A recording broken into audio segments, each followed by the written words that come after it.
Les animaux les plus dangereux et les plus puissants d'Afrique ont été désignés par les chasseurs sous le nom de Big Five, les 5 grands.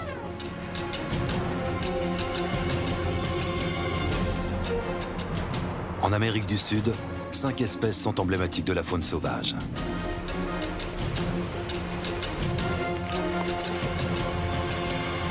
Nous avons sillonné ce vaste continent à la recherche de ces animaux hors du commun.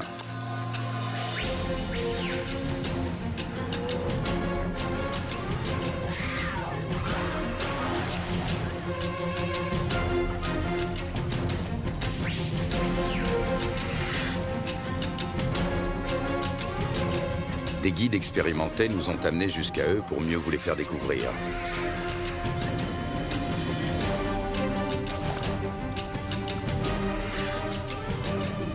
Les 5 grands animaux d'Amérique du Sud.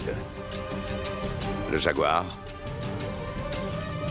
le tama noir, la loutre géante, l'ours à lunettes et l'anaconda.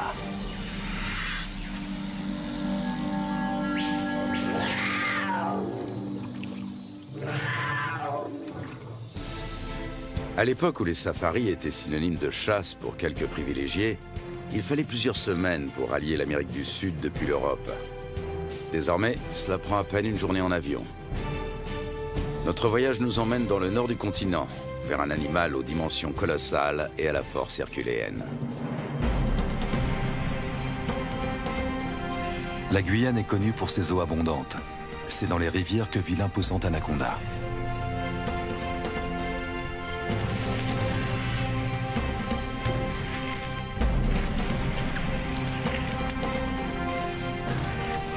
Vénéré et craint, mi-dieu, mi-démon, il règne en maître sur ce paradis aquatique. C'est ici qu'il entraîne tous ceux qui ont le malheur de céder à son emprise.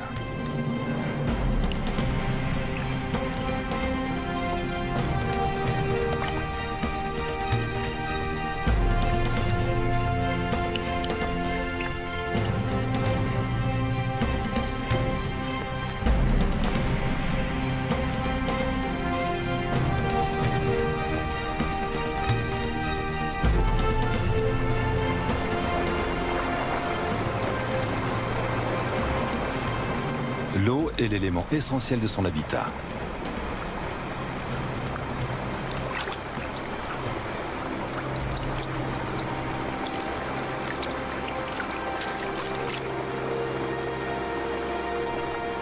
L'anaconda apprécie les environnements humides au même titre que le tapir et ses 300 kilos. Et le caïman noir qui mesure jusqu'à 7 mètres de long.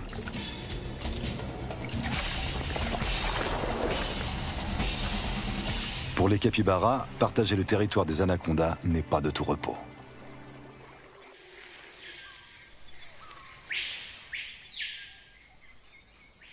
Lutz Dirksen est biologiste. Il est fasciné par les serpents constricteurs. Même s'ils ne sont pas venimeux, cela ne les empêche pas de mordre. Le boa arc-en-ciel, lui, vit dans la forêt, au milieu des feuilles et des broussailles.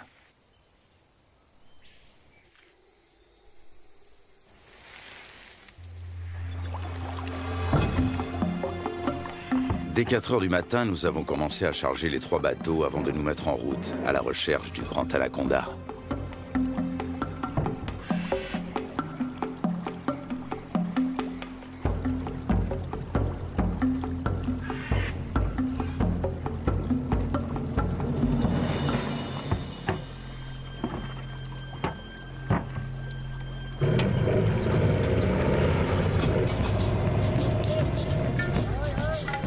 Notre équipe se compose de Lutz Dirksen, de 9 accompagnateurs et de 3 caméramens.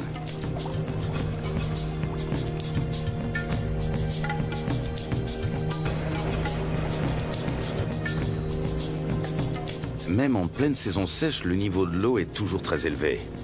C'est de plus en plus souvent le cas ces dernières années. Pas un seul banc de sable isolé où les animaux pourraient prendre le soleil.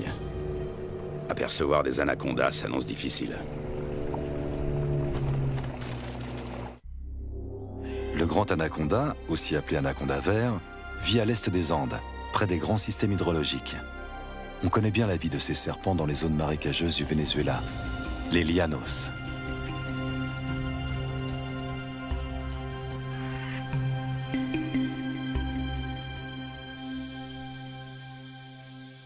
Là-bas, les anacondas mesurent rarement plus de 4,5 mètres de long. Leur proie préférée, ce sont les capybaras, les plus grands rongeurs au monde dont les dimensions peuvent atteindre celles d'un chien berger.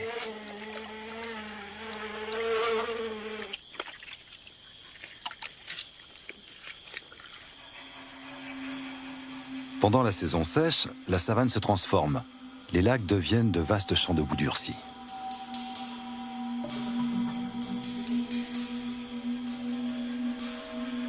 Difficile pour un anaconda de plus de 4 mètres de trouver un point d'humidité qui lui permettra de supporter la chaleur.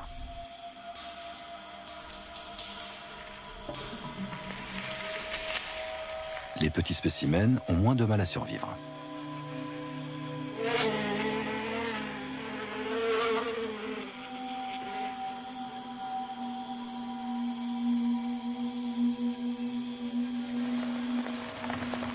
Début avril, la saison sèche touche à sa fin et les premières gouttes d'eau se transforment vite en pluie torrentielle. En à peine quelques jours, les étendues asséchées se gorgent d'eau.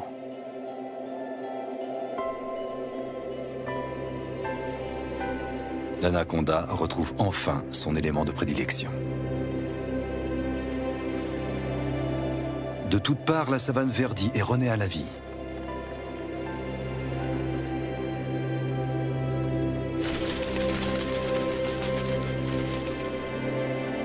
Les anacondas qui vivent au bord du fleuve sont différents de leurs congénères de la savane. Ils peuvent mesurer jusqu'à 9 mètres de long. Contrairement à leurs congénères vénézuéliens, on sait très peu de choses sur leur mode de vie.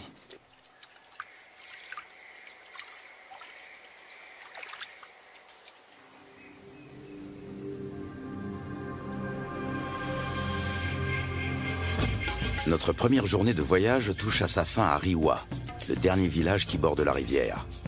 Un monde sauvage nous attend ensuite.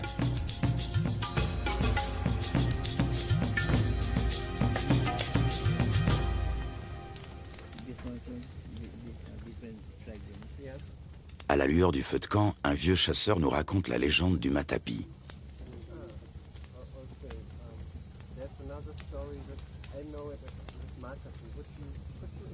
Cet ustensile permet aux femmes d'extraire le jus toxique du manioc. L'idée en est venue à un chasseur alors qu'il observait un anaconda en train de se nourrir. Il a conçu une clé faite de lianes qui imite les mouvements de contraction du serpent en train d'avaler sa proie.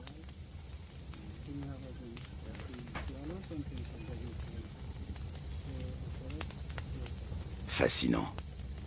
Tout autant que le ciel qui brille de 1000 étoiles au-dessus de nos têtes.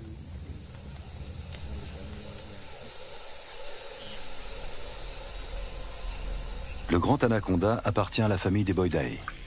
Il tue en enroulant étroitement son corps musculeux autour de sa victime jusqu'à ce qu'elle meure étouffée. Ses dents sont orientées vers l'arrière, ce qui lui permet de la maintenir, sans toutefois la découper. Il n'a donc pas d'autre choix que de l'engloutir en une seule fois.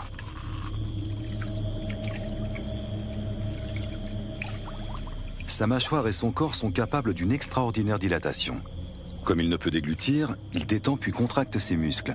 Grâce au mouvement ondulatoire de ses anneaux, il fait progresser sa proie toujours plus profondément dans son œsophage.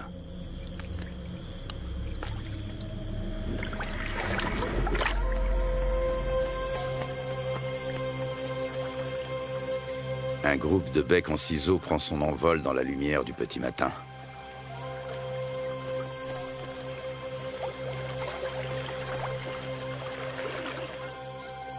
Les bateaux sont chargés.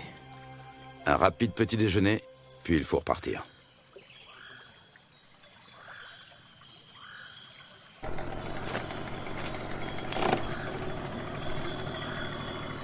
Encore 3 longues journées de bateau nous attendent.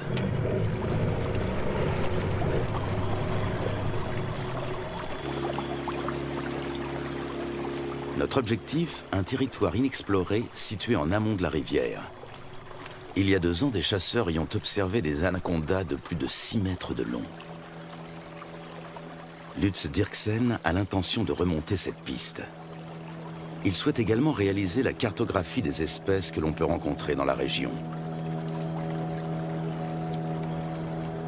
Plus nous progressons et plus la nature nous semble vierge.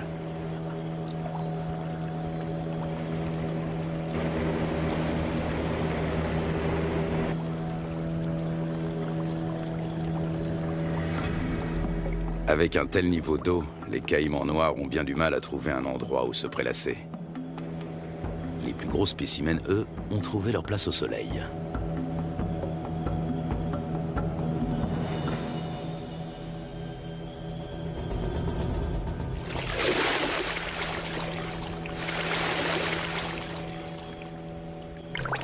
Le caïman noir est le plus gros prédateur du continent.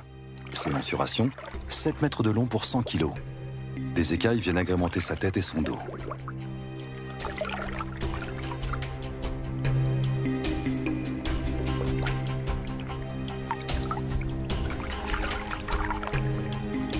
La peau cuirassée de son ventre et de sa gorge est particulièrement épaisse et dure. Sa mâchoire supérieure est typique de son espèce. Toute dent qui tombe repousse invariablement. Les petits points qui ornent son museau sont autant de récepteurs ultrasensibles qui lui permettent de localiser ses proies. Au fil de l'évolution, les crocodiliens, dont font partie les caïmans, ont su imposer leur domination. Après plusieurs heures de trajet, une pause est la bienvenue. C'est Lutz Dirksen qui tient le journal de l'expédition. Ses observations précises sur les espèces rencontrées lui seront plus tard d'une grande utilité. Notre campement sur la rive a éveillé l'intérêt des caïmans. Prudemment, mais non sans une certaine curiosité, ils viennent y voir de plus près.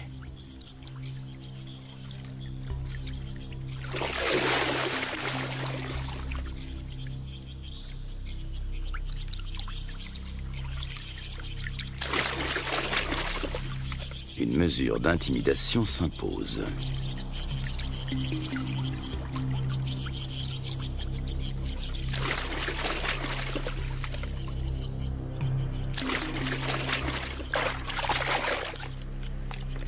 Dans l'eau, le caméraman se fait tout petit.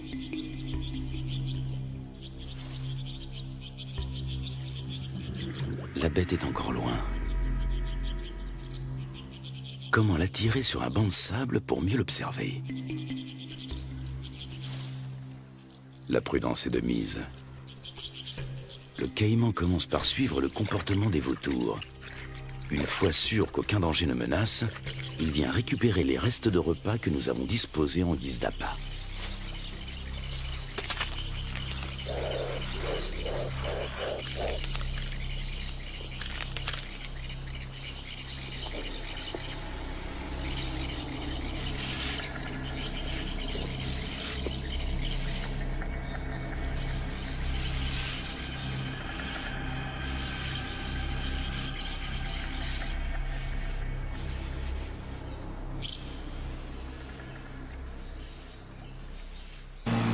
Le voyage reprend à bord de nos 3 bateaux.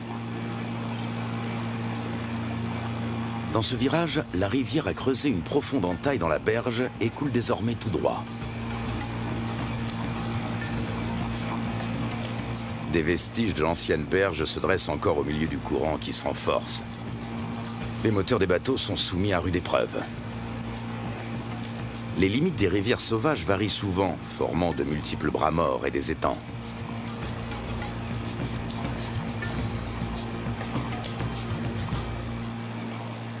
L'après-midi suivant, nous croisons une famille d'otaries géantes. Les Indiens les attirent grâce à un cri bien particulier.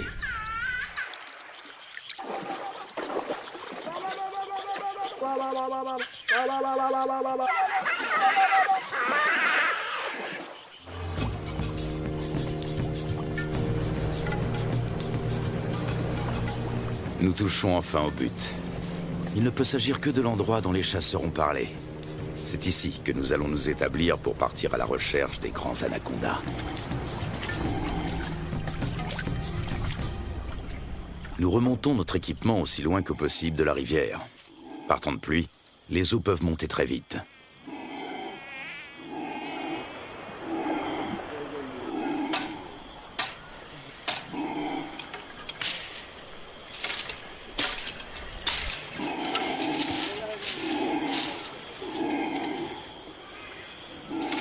Sous les cris de protestation des singes hurleurs, nous installons 4 bâches imperméables.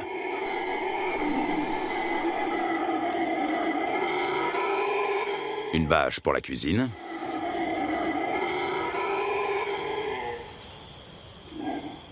Une pour l'équipement de tournage. Et 2 pour nos hamacs. Nous savons que les serpents et les scorpions aiment se glisser dans les poches et les bottes des hommes.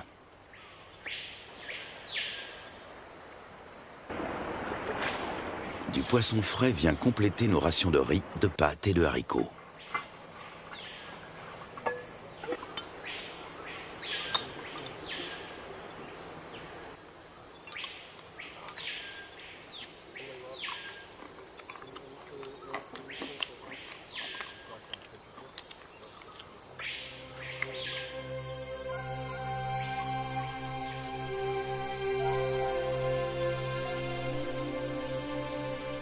Nous sommes en route depuis maintenant plusieurs heures. En raison des fortes précipitations, les eaux sont encore très hautes, au point que les branches gênent notre progression. Les animaux n'ont pas besoin de venir à la rivière pour trouver de l'eau.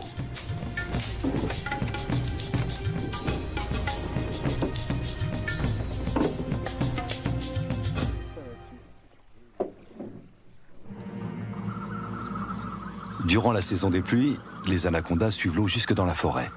Ils passent toute leur vie dans les marécages. Même leur venue au monde a lieu en milieu aquatique. Dans le corps de leur mère, les embryons grandissent à l'intérieur des œufs. Lorsque ceux-ci sont prêts à éclore, les jeunes s'extirpent de la coquille avant d'être sortis du ventre de la mère. Ils naissent ensuite sous forme de petits serpents parfaitement développés. Ils sont tout de suite dans leur élément. Le nombre de jeunes dépend du gabarit de la mère. Chez une grande femelle, une portée peut compter plus de 80 serpenteaux.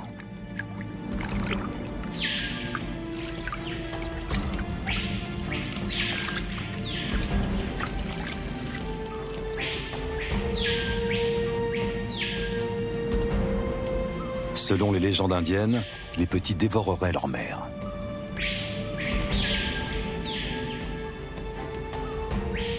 Un certain nombre de serpenteaux s'éloignent quelques minutes à peine après leur naissance. Ce sont déjà des prédateurs à part entière avec un redoutable instinct de chasseur.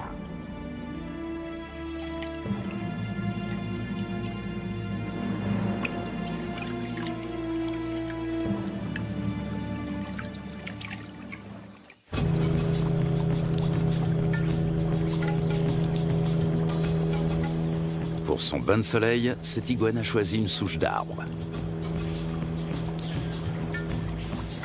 Nous tentons notre chance dans un petit cours d'eau.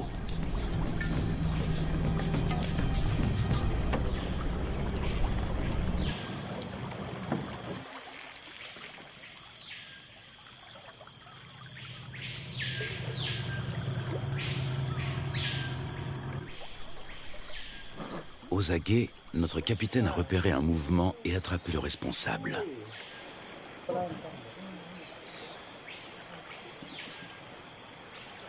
Un jeune anaconda. Il fait près d'1 mètre de long et est âgé de seulement quelques semaines. Sa première mue le rend quelque peu apathique.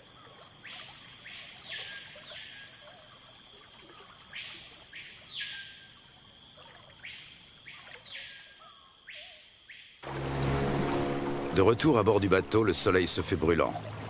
La saison sèche semble enfin arriver. Il faudra toutefois attendre plusieurs jours pour que le niveau des eaux baisse.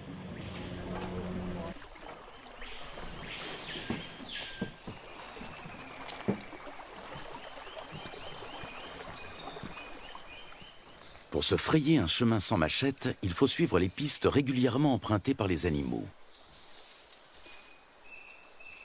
Voici un boa constrictor.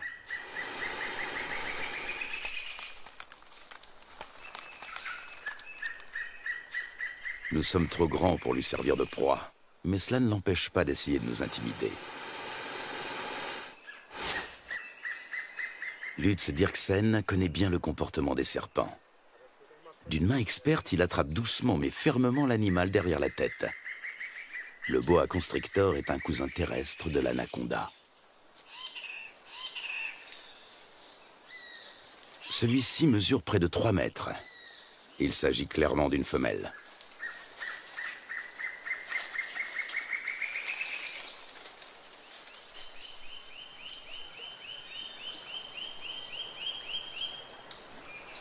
encore un jeune anaconda. Lorsqu'ils sont âgés d'à peine quelques jours, ils se montrent particulièrement agressifs.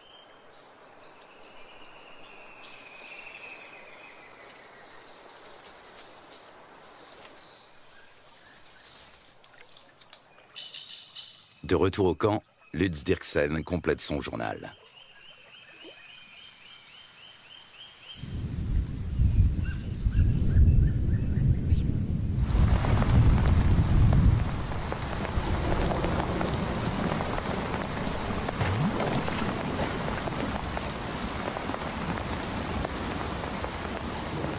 Ces 4 dernières années, la Guyane n'a pas connu de saison sèche normale.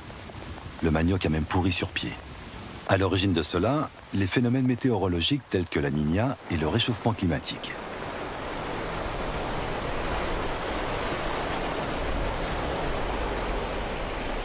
Des pluies torrentielles viennent grossir les cours d'eau.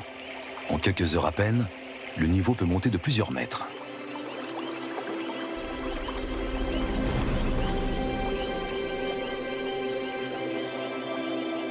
Les forêts qui bordent les rivières ont l'habitude de ces caprices saisonniers.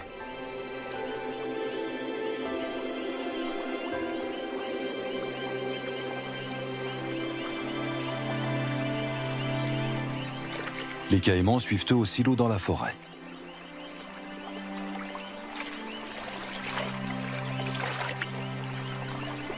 Même le tapir trouve de la nourriture sous l'eau.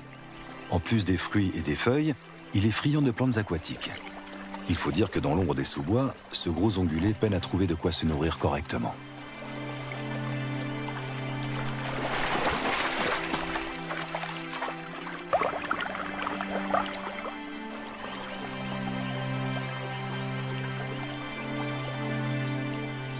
D'autres, en revanche, tentent d'éviter l'eau.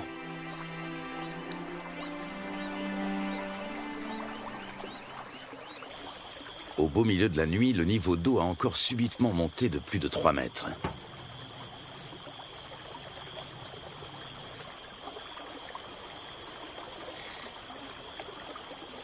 Nous sommes parvenus à mettre en lieu sûr la plupart de nos provisions, et surtout nos bateaux.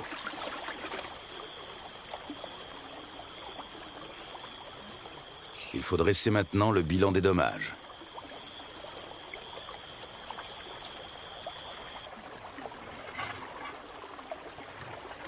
Tout est humide, voire trempé. Même notre matériel de tournage doit être séché.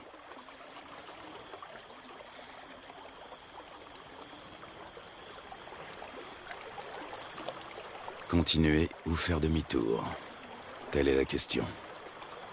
Si nous voulons rester, il nous faut un campement en amont des cascades. À condition de venir à bout de celle-ci.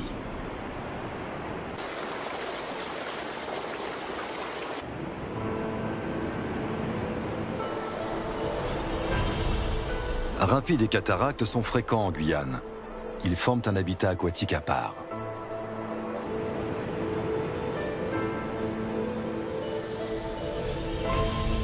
Les vautours s'attribuent les victimes de noyades.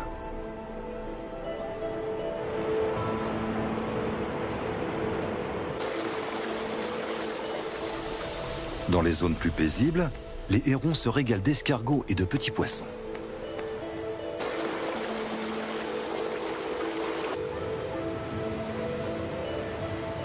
Les loutres géantes, elles, aiment chasser dans les remous poissonneux.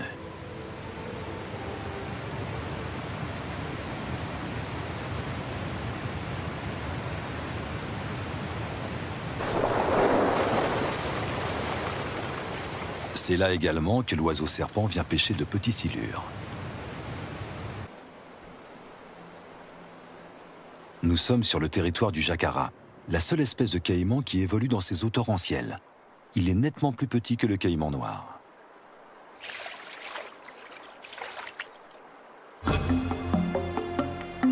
Après en avoir débattu, la décision est enfin prise. L'équipe va se séparer. Un bateau va prendre le chemin du retour. L'équipe de tournage, accompagnée de 6 des guides, va relever le défi et continuer la route vers l'amont. Impossible de savoir ce qui nous attend. Peu de gens se sont déjà aventurés au-delà de ces cascades.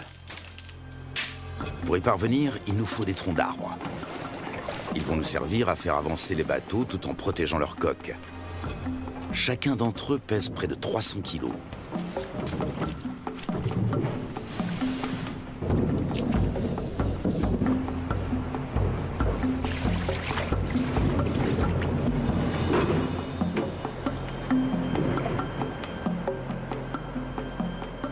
Lutz Dirksen repère un cousin de l'anaconda.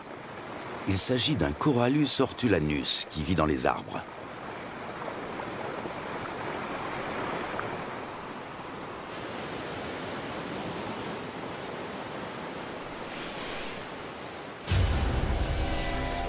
Ce boa de couleur verte est connu pour son agressivité, mais fort heureusement, il n'est pas venimeux. Lorsqu'il attaque, il se cramponne à sa proie.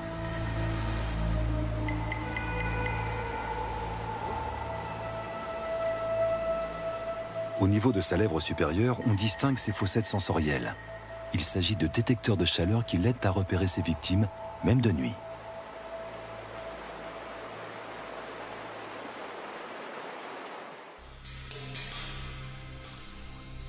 L'anaconda aussi s'oriente grâce à la chaleur corporelle dégagée par ses proies lors de la chasse.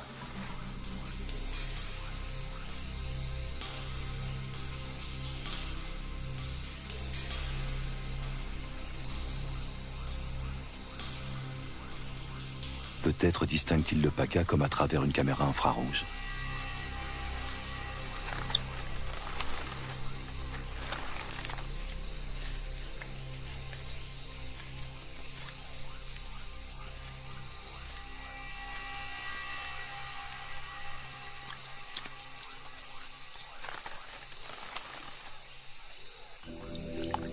Le plus souvent, l'anaconda chasse en restant immobile sous l'eau, attendant qu'une proie arrive à sa portée. Seul son nez et ses yeux dépassent discrètement de la surface.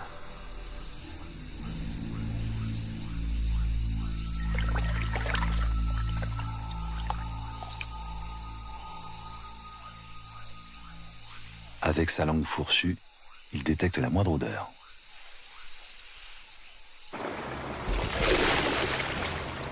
Nous progressons bien plus péniblement que nous ne l'avions imaginé.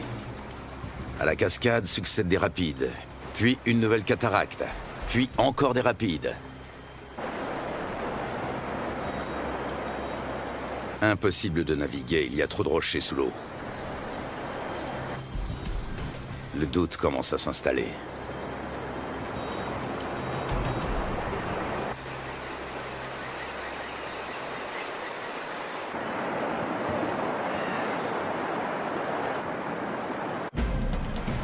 Dans le cours supérieur, les eaux sont particulièrement impétueuses.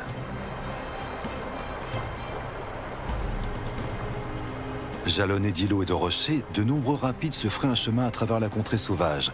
Souvent, ils sont impraticables sur plusieurs kilomètres.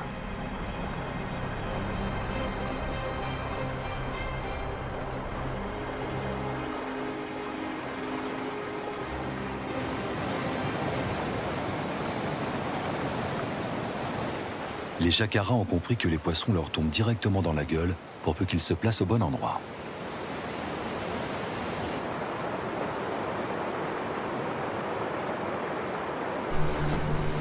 Au bout d'à peine quelques centaines de mètres, une nouvelle cataracte nous ferme le passage. Une fois de plus, impossible de passer.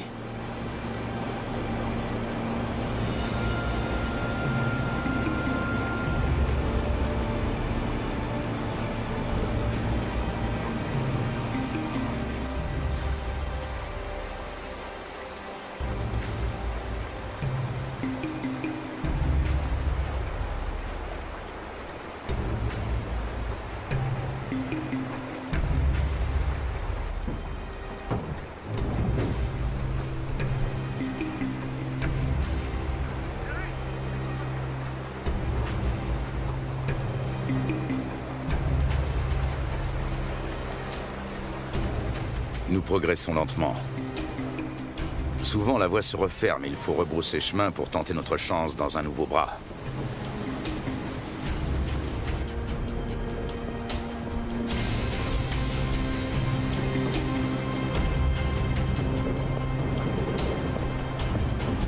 Il nous aura fallu une journée entière pour parcourir 500 mètres.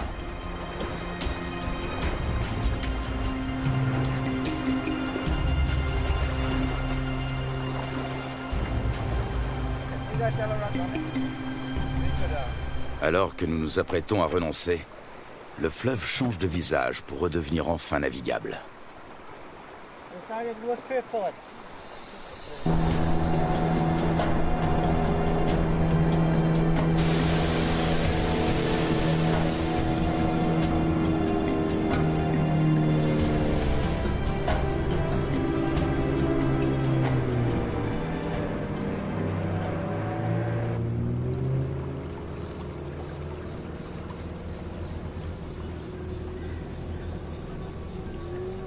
Devant nous, la rivière se dédouble.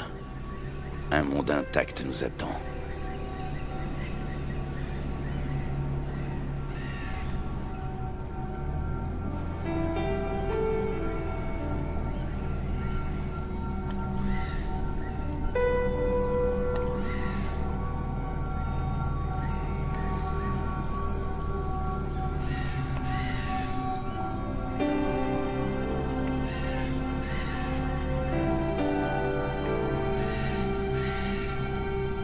Le lendemain, un nouveau campement est monté.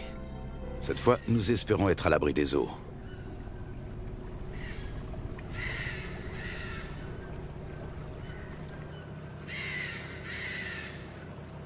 Non loin de notre campement, nous tombons sur un groupe de capybaras. L'un d'entre eux arbore sur le flanc une tache rougeâtre qui ressemble fort à une morsure fraîche.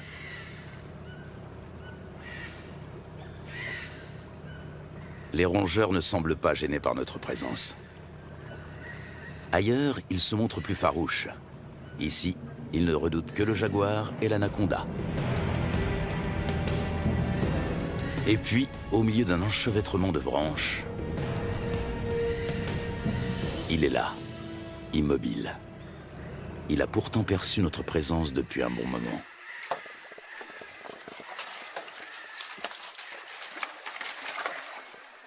Impossible de l'approcher.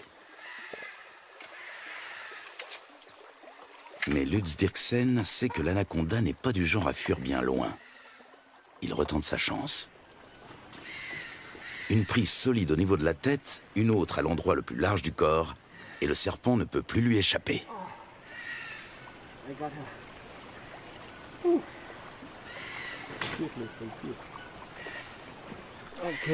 On va le mesurer.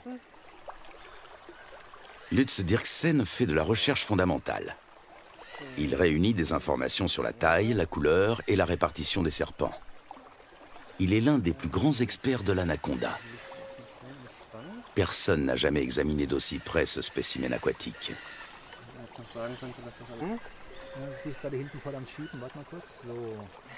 La taille de la tête permet de déterminer l'âge. Plus la tête est importante comparée au corps, et plus le serpent est vieux.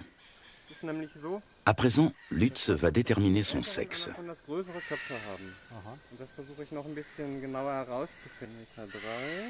Il s'agit d'un mâle. Après l'avoir mesuré sous tous les angles, nous le relâchons.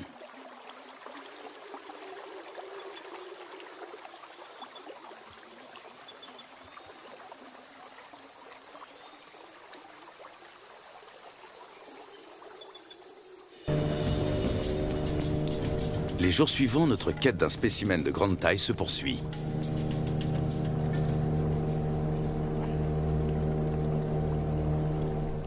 Les pêcheurs de l'équipe ont découvert un grand anaconda, mais celui-ci a aussitôt replongé. De toute évidence, il est toujours dans les environs.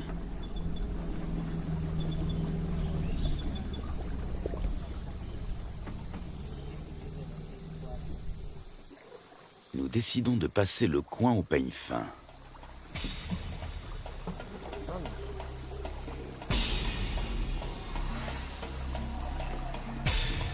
Et nous parvenons à rattraper le fuyard.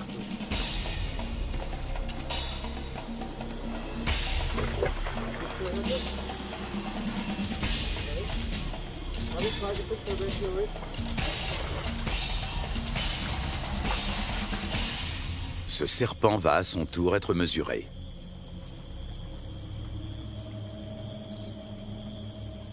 Encore un mâle. 3,30 m de long. Les anacondas mâles sont bien loin d'atteindre la taille des femelles. Il dépasse rarement les 3 mètres, tandis que les femelles qui vivent dans les rivières peuvent atteindre 9 mètres.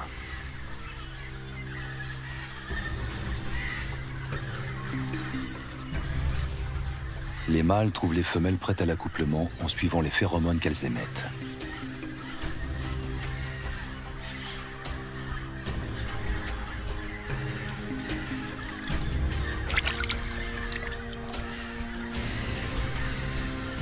Il leur faut parfois suivre la piste sur de nombreux kilomètres.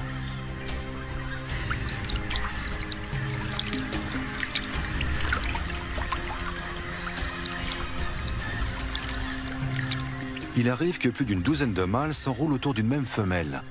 En ondulant, ils tentent de repousser les assauts de leurs rivaux.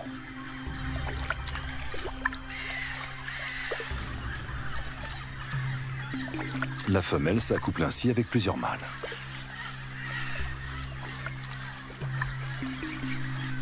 Dans les mythes indiens, l'anaconda à plusieurs têtes est une divinité récurrente. Cet enchevêtrement amoureux en est peut-être l'origine.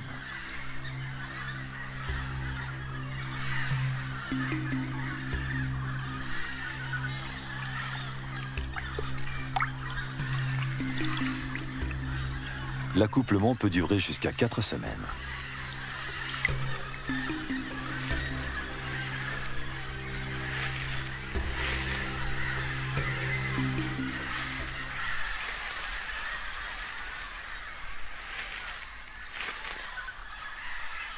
Les mâles repartent ensuite, chacun de leur côté.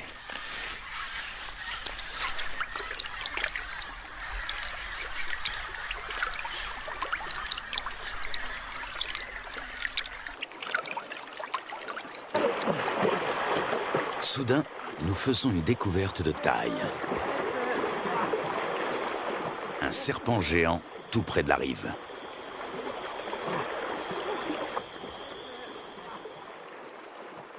Même à 4, nous avons du mal à le maîtriser. Son corps n'est qu'un unique et gigantesque muscle d'acier flexible.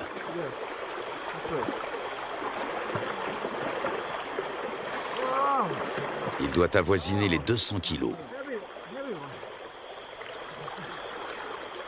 Il s'agit d'une femelle.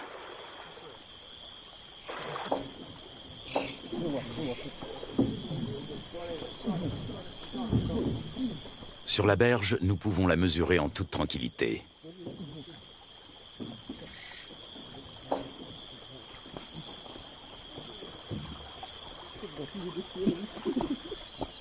Un sac sur la tête devrait la calmer. Un moyen qui a fait ses preuves.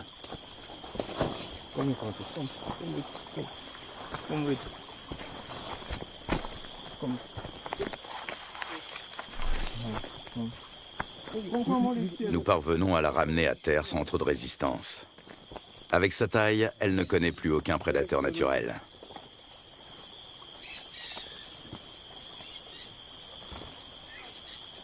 Certes, elle n'est pas venimeuse, mais elle sait se défendre.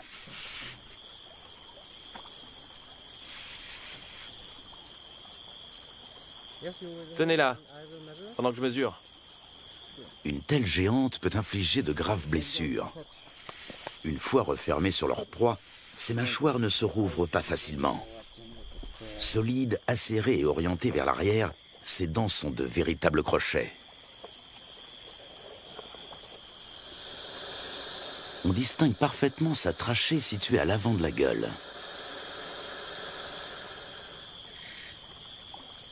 Elle lui permet de respirer pendant qu'elle avale lentement ses victimes.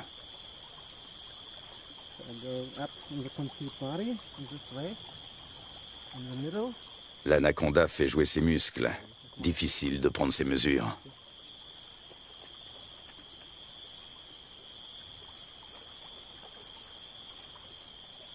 Cette femelle est nettement plus imposante que tous les autres anacondas que nous avons rencontrés au cours de notre voyage.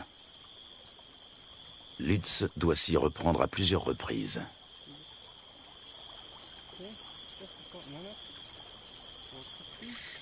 « 4,50 m. «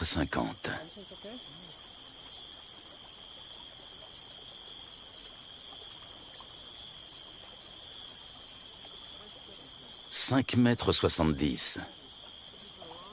La bête mesure près de 6 mètres. Un sacré morceau.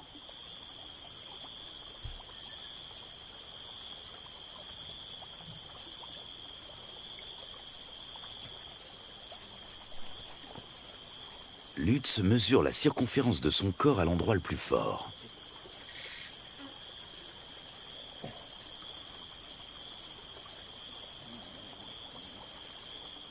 « 63 centimètres. Il s'assure que le dessin de ces écailles correspond bien aux descriptions scientifiques du grand anaconda.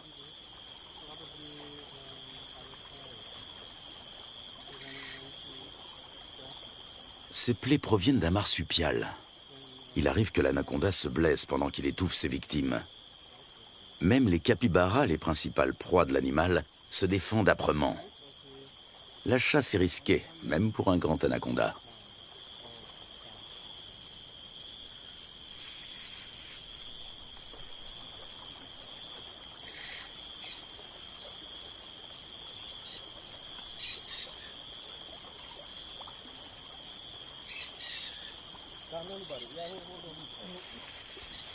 Il faut maintenant relâcher la tête de l'animal, la manœuvre la plus délicate.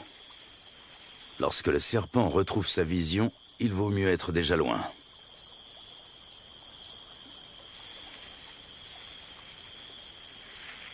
L'anaconda, le plus grand serpent du monde, est pour nous un des 5 grands d'Amérique du Sud. Un animal surpuissant, inquiétant et à la fois incroyablement paisible. Cette créature à la fois terrestre et aquatique a de quoi fasciner les hommes et leur imposer le respect.